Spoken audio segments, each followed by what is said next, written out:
நண்பர்களுக்கு வணக்கம். இது விடிஎல் விலாக்ஸ் கதை கேட்கலாம் வாங்க. நாம இப்ப கேட்டுக்கிட்டு இருக்கிற கதை என்னன்னா, பாலகுமாரனின் அகல்யா. போன எபிசோட்ல ரமணா அப்படின்ற ஒரு ஸ்டூடெண்டோட அப்பா குப்புசாமி அப்படின்றவரு அவரோட ஆபீஸ் டென்ஷன் எல்லாம் கொண்டு வந்து இவங்க கூட சண்டை போடுறாரு. ரமணா வீட்டுல ரொம்ப அட்டகாசம் பண்றான். பர்த்டே கொண்டாடுறதெல்லாம் அவசியமா அப்படின்னு எல்லாம் கோபமா கேக்குறாரு. உடனே சிவசுவும் அகல்யாவும் ரமணாவை பார்க்க அவங்க வீட்டுக்கு போறாங்க. அது வரைக்கும் போன எபிசோட்ல பார்த்தோம். அதுக்கப்புறம் என்ன நடந்துச்சுன்னு இந்த எபிசோட்ல பார்க்கலாம். அகல்யா பகுதி 8. ஓவென்று அழுகையோடு வாசல் குரட்டில் ரமணா அகல்யாவின் கழுத்தை கட்டி கொண்டான். கேவி கேவி அழுதான். அகல்யாவுக்கு கண்ணில் அழுகை முத்திற்று. முதுகை தடவி தலையை வருடி குழந்தையை சமாதானம் செய்தாள். தோளில் போட்டு முதுகில் தட்டினாள். கேவல் சின்ன சின்னதாய் வெளிப்பட்டு அடங்கியது. மிஸ்டர் குப்புசாமி, குழந்தை இன்னைக்கு எங்களோட இருக்கட்டுமே, சிவசு பேசினான். எதுக்கு? வேண்டாமே. ரமணாவின் அம்மா ஓடி வந்தாள். இல்லை மிஸ்ஸஸ் சகுந்தலா, மறுபடி முழிச்சு கலாட்டா பண்ணினா காலையில கொண்டு வந்து விட்டுடுறோம். அகல்யா குழைவாய் அனுமதி கேட்டாள். எனக்கும் உடம்பு சரியில்லை, மாமனாருக்கும் ஜுரம், அதான் நான் எடுத்துக்கிட்டு போறேன். காலையில கொண்டு வந்து விடுறேன், இங்கதானே வீடு. குழந்தை தோலை விட்டு பிரிந்து சிவசுவிடம் மாறிய போது மீண்டும் தலை தூக்கி கத்தினான். சிவசுவின் முகம் பார்த்துவிட்டு தோளில் அழுந்து கொண்டான். விடுடி, எங்கேயாவது போய் தூங்கட்டும். எதுக்குங்க அவங்களுக்கு சிரமம்? ரூபா வாங்கினாங்கல்ல, படட்டும். சிவசு, அதிகமா பேசுறாரு இவரு. சும்மா இராகல்யா, வேற ஏதோ கோபம் அவருக்கு. குழந்தையை படுக்கைக்கு நடுவே போட்டுவிட்டு இருவரும் படுத்து கொண்டார்கள். சிவசு ரமணாவின் நெற்றியில் முத்தமிட்டான். அகல்யா அவனையும் குழந்தையும் சேர்த்து அணைத்துக் கொண்டாள். அடே அப்பா, என்ன கோபம் மனுஷனுக்கு! சே, பேசாத அகல்யா, குழந்தை முழிச்சுக்க போறான், தூங்கு பேசாம. விடியும் பொழுதில் வாசலுக்கு வந்து புடவையை நீவி செருகிக் கொண்டு கொட்டாவியுடன் வாசலை திறக்கையில் படியில் குப்புசாமி. திறந்த கதவை சட்டென்று மூடி சிவசுவை எழுப்பினாள். சிவசு கதவை திறந்து, வணக்கம் மிஸ்டர் குப்புசாமி என்றான். மன்னிக்கணும், நேற்று ராத்திரி. வணக்கம். மன்னிக்கணும், வணக்கம். எனக்கு அலுவலக வேலை அதிகம், அலைச்சல். அப்பாவுக்கு ஜுரம், வீடே ரகல. மன்னிக்கணும். அப்புறம் தூங்க முடியல, தூக்கமே போயிடுச்சு. என்னவோ கோவம், ஆபீஸ்ல இருந்த கோவம், வீட்டுல நிம்மதியா தூங்க முடியாத கோவம். தூங்கத்தான் முடியல. குழந்தைய அனுப்பிச்சுட்டு புரண்டு புரண்டு படுத்தும் தூக்கம் வரல. எவ்வளவு பெரிய மடத்தனம்னு அப்புறம்தான் புரிஞ்சது. மன்னிக்கணும், இப்படியெல்லாம் நாங்க வளரல, யாரையும் வளர்க்கல. பிறந்த நாள் கேக்கெல்லாம் புதுசு எங்களுக்கு. அரையனா சாக்லேட், இதுக்கு இவ்வளவு ரூபாயான்னு கோவம். உங்களுக்கு என்ன தலையெழுத்து? நான் கொடுக்குற பணத்துல என்ன கேக் மாலை வாங்க முடியும்னு அப்புறம் தான் உரைச்சது. நாளும் கிழமையா குழந்தைய அடிச்சது வருத்தமா போயிடுச்சு. தூங்க முடியல. குழந்தை எழுந்து அப்பா எங்கன்னு கேட்பானோன்னு ஆசை. 7 மணிக்கு ஆபீஸ் எனக்கு. ஆபீஸ் போறதுக்குள்ள பிறந்த நாள் வாழ்த்து. கண்ணில் கவலையுடன் தூக்கத்துடன் கூப்பிய கரங்களுடன் இருக்கும் மனிதனை சிவசு பார்த்தான். தேடி சோறு நிதம் தின்று பல சின்னஞ்சிறு கதைகள் பேசி வாடி மிக உழன்று பிறர் வாட பல செய்கை செய்து பாரதியின் பாட்டு ஓடிற்று மனசுக்குள். வாங்கோ குப்புசாமி. சிவசு அவரை உள்ளே அழைத்து வந்தான். ஹால் நடுவே அகல்யா கை கூப்பி வணக்கம் என்றாள். ரொம்ப வருத்தப்படுறார், ஆபீஸ் போறதுக்குள்ள வாழ்த்து சொல்லிட்டு போகலாம்னு. நியாயமா நீங்க தான் முதல்ல சொல்லணும். உள்ள வாங்க.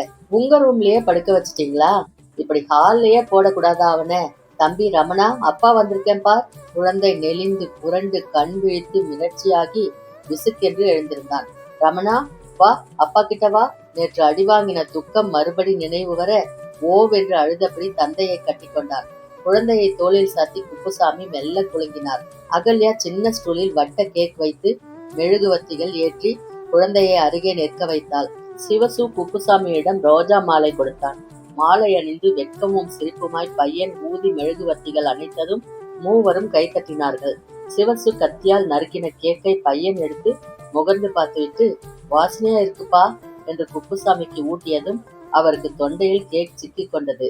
மகிழ்ச்சி பொங்க தன் பிள்ளையை அணைத்து உச்சி முகர்ந்து வாழ்த்துகையில் மூவருக்கும் நெகிழ்ச்சி பரவிற்று. அகல்யா சுவர் ஓரம் போய் சாய்ந்து கொண்டாள். இடது கையில் மாலை அணிந்த பிள்ளையும் வலது கையில் கேக் தட்டுமாய் நின்றபடி, உங்களுக்கு பிரிண்டிங் சம்பந்தமா என்ன உதவி வேணுமோ கேளுங்க, நான் செய்யறேன் என்று சொல்லிவிட்டு விறு விறு என்று நடந்து போனவரை பார்க்கையில் நிறைவு பொங்கிற்று. இத்தனை நிறைவுக்கு இவன் காரணம், இந்த சிவசு காரணம். சொடுக்கு நொடியில் மனிதர்களின் குணமறிந்து சமாளிக்கும் இவன் திறன் காரணம். இவன் பலம் 1000 யானை பலம். இவன் பலம் தெய்வ பலம். சிவசு, சிவசு. அகல்யா படுக்கை அறைக்குள் நுழைந்து சிவசு என்றாள். என்ன அகல்யா, வாங்க இங்க. காதலினால் உயிர் தோன்றும் இங்கு காதலினால் உயிர் வீரத்தில் ஏறும். காதலினால் அறிவெய்தும் இங்கு காதல் கவிதை பயிரை வளர்க்கும். ஆதலினால் இவள் கையைப் பற்றி அற்புதம் என்று இரு கண்ணிடை ஒற்றி வேதனையின்றி இருந்தேன். அவள் வீணை குரலில் ஒரு பாட்டு சேர்த்திட்டாள். சிவசு குதூகலத்துடன் அகல்யாவை தழுவிக்கொண்டான். ஆனால் வேதனையே இல்லாமல் மனிதர்கள் இருந்துவிட முடியுமோ? எனக்கு எனக்கு எனக்கே எனக்கு என்று இறுக்கி தழுவிக்கொண்டால் பிரிவே பிளவே இல்லாது போகுமோ? அகல்யா, மணி 6:30 ஆக போகுது, எழுந்திரு, போய் குளி. சிவசுதான் முதலில் எழுந்திருந்தான். துண்டால் மார்பை முதுகை துடைத்து கொண்டான். நெற்றியில் ஒற்றிக்கொண்டான். அகல்யா சுருண்டு படுத்திருந்தாள். லேசாய் தோலை உழுக்கின போது, என்னை எழுப்பாதீங்க என்றாள். ஏன் அகல்யா? நான் இன்னைக்கு வகுப்புக்கு வரல, கொஞ்சம் தூங்க போறேன், சாரு கிட்ட சொல்லிடுங்க. முடிஞ்சா மத்தியானம் வர, நடுவுல அவசியமானா கூப்பிடுங்க. என்ன திடீர்னு? தெரியல, டாக்டரை கூட்டிட்டு வரட்டுமா? வேணாம். ஏன்? தூங்கினா சரியா போயிடும். எது? மனசு உடம்பு இரண்டும். மனசா? என்ன அகல்யா பேசுற நீ? கொஞ்சம் தூங்குறேனே. சிவசு வெறித்து அவளை பார்த்தபடி மௌனமாய் உட்கார்ந்திருந்தான். ஒரு முறை கண்ணை திறந்து அசைவற்று அவன் உட்கார்ந்த கவலையை கவனித்துவிட்டு அவள் எழுந்தாள். மறுபடி அவன் மடியில் விழுந்தாள். என்னடா தவிக்கிற? 2 நாளா இப்படித்தான் சிவசு. என்னன்னு சொல்லு. வயித்த பெசியுது சிவசு. கெட்ட கனவா வருது. பேய் பிசாசு பார்த்த மாதிரி நடுக்கமா இருக்கு சிவசு. சி, என்ன விஷயம்? பூரா சொல்லு. என்ன கனவு? யாரோ அழுதுகிட்டு இருக்காங்க வீட்டு வாசல்ல. தலையில துண்டு மூடிக்கிட்டு என்னை விட்டுட்டியேன்னு அவர் குரலா இருக்கு சிவசு. நான் பயந்து அடிச்சுக்கிட்டு வீட்டுக்குள்ளார ஓடுறேன். அப்பா கூடத்துல நிக்கிறாரு. வாசல்ல அவரு நிக்கிறாரு. ஐயோ, செத்தே போயிட்டேன் சிவசு. வேற யாரோ உதவிக்கு வருவாங்களே, வேற யாரோ நமக்கு உதவிக்கு வருவாங்களே. அது யாரு அவங்க? எங்க என்ன அலை மோதுற? உங்க பேரு மறந்து போச்சு சிவசு. கனவுல எழுந்த உடனே ஓன்னு அழுதுட்டேன். என்னைக்கு அகல்யா? முந்தா நாள். அகல்யா, சொல்லுங்க. மனசுக்குள்ள பூட்டி பூட்டி வச்சுக்கிறதுனாலதான் இத்தனை சிரமம். எழுந்துரு, கண்ணத்தோட. முந்தா நாள் கனவுக்கு இன்னைக்கு அழுவாங்களா? நேத்தும் கனவு சிவசு. இது இல்ல, வேற ஏதோ. அவர் எங்கோ அலையிற மாதிரி. கிட்டவான்னது பயந்து போய்த்தானா? என்கிட்ட முழுக்க சொல்லிடு அவர் பத்தி. பாதி வாரம் குறையும். வேணாங்க. தோப்பா, வெக்கம் அவமானம் அனாவசியமா படாதே. என்கிட்ட என்ன வெக்கம்? சகலமும் பேசாகலையா? ஒரு பெண் சிநேகிதியா என்ன நினைச்சுக்கோ. ஏன் அவர் நினைப்பு வருது உனக்கு? ரொம்ப ஒப்பிட்டு பாக்குறியா மனசுக்குள்ள? என்னையும் அந்த ஆலயம் வச்சு எடை போடுறியா? இல்ல சிவசு, உங்க எடை தாங்காதது. பின்ன ஏன் பழசு உறுத்தல் ஆயிடுச்சு உனக்கு? தெரியலையே. துரோகம்னு தோணுதா? விதவையாகவே இருந்திருக்கணும்னு யாராவது சொல்லிட்டாங்களா? இல்ல சிவசு. நான் ஒட்டலையா மனசுக்குள்ள? ஐயோ இல்லப்பா. அப்ப நான் சொல்றத கேளு. அவரை பத்தி என்கிட்ட சகலமும் நீயா சொல்லு. இல்ல கேள்வி கேட்க சொல்றியா? வெளிப்பட்டா உனக்கே தெளிவு வரும். ஆயா கூட்ட வந்துட்டாங்க போல இருக்கு. சத்தம் கேக்குதே. சரி, நீ கொஞ்சம் தூங்கு. நான் பள்ளிக்கூடம் ஆரம்பிச்சதும் வரேன். சாரு கிட்ட சொல்லிடுங்க. சிவசு எழுந்திருந்தான். சட்டையை அணிந்து கொண்டான். சாருமதி குட் மார்னிங் என்றதும் பதிலுக்கு வணங்கிவிட்டு அவளிடம் அகல்யாவின் சுகவீனம் பற்றி சொன்னான். நானும் 2 மணி நேரம் பள்ளிக்கூடத்து பக்கம் வரமாட்டேன். அப்பா இருப்பாரு. ரமணாவுக்கு இன்னைக்கு பிறந்த நாள் சிவசு.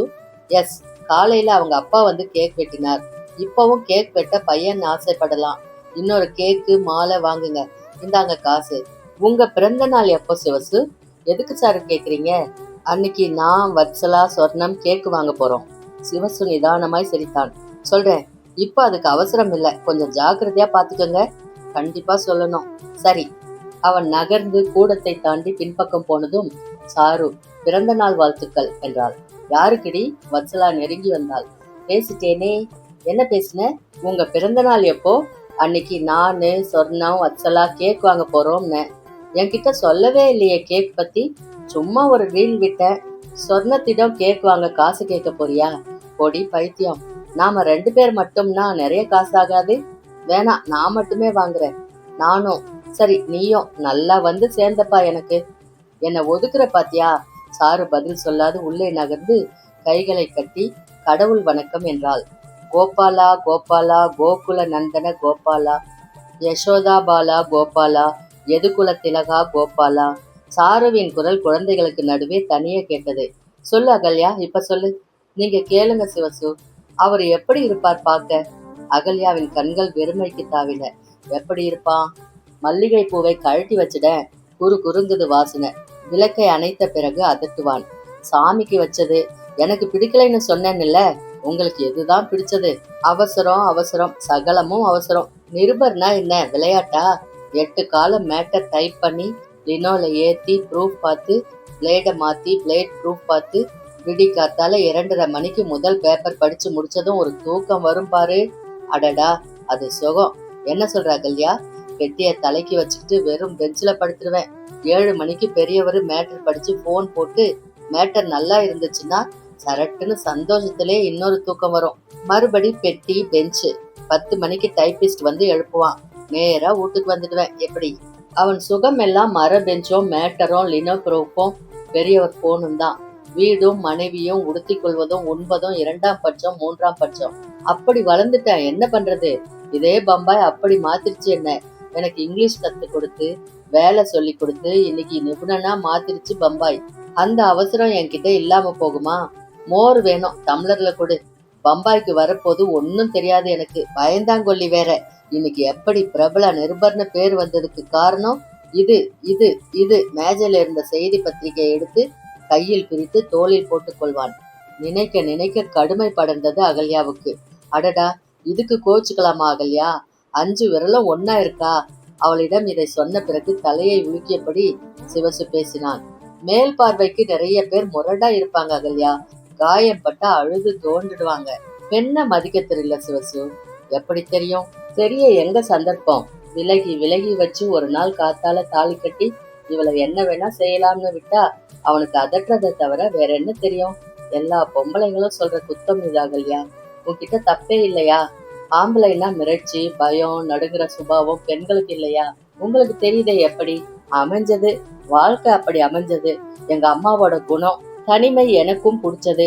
அவளும் 4 பேருக்கு பயந்து நடுங்கி அசிங்கப்பட்டு வந்தா அவ கோபம் அவ ஆத்திரம் அவளுடைய வேதனை எனக்கும் வந்துட்டு இருக்கோம். நான் கேக்குறது, ஏன் திடீர்னு அவர் நினைப்பு? நல்லா இருக்கும்னு சந்தோஷப்படுறப்பவே அந்த பழைய நினைப்பும் வருது.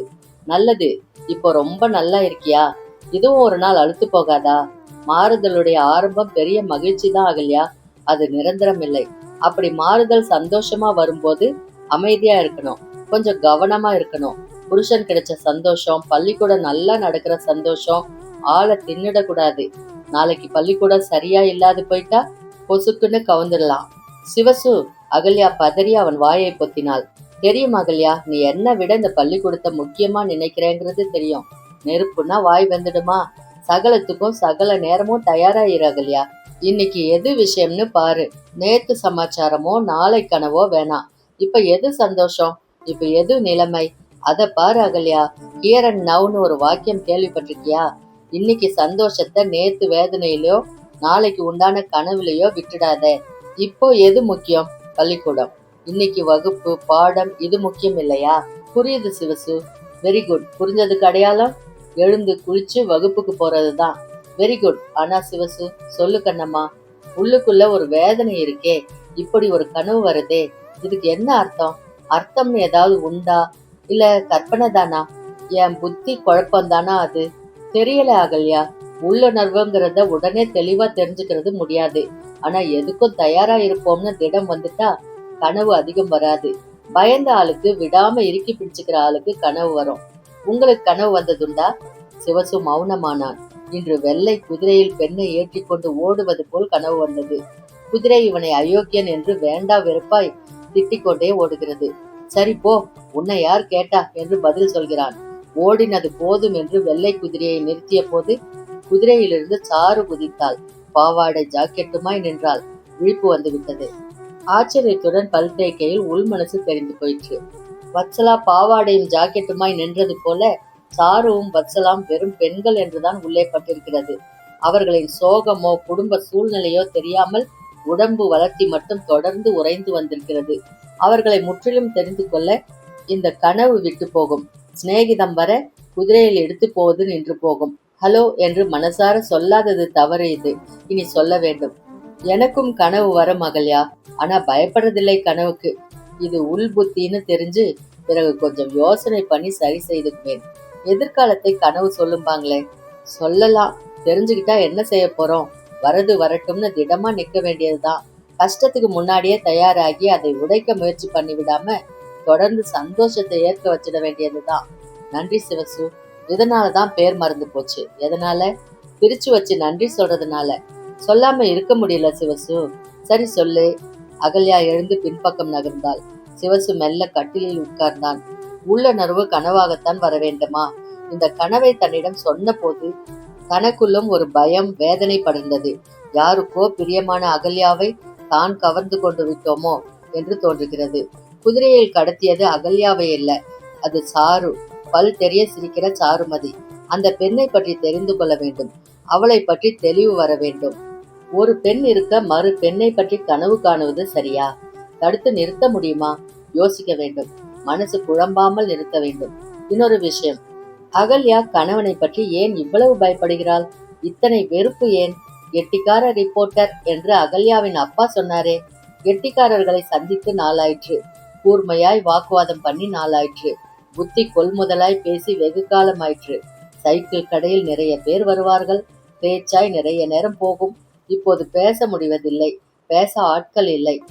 நிருபருடன், ஒரு பெரிய பத்திரிகை நிருபருடன் பேசினால் எப்படி இருக்கும்? சிவசுவும் மெல்ல பின்பக்கம் நகர்ந்தான். சைரன்கள் அலறின.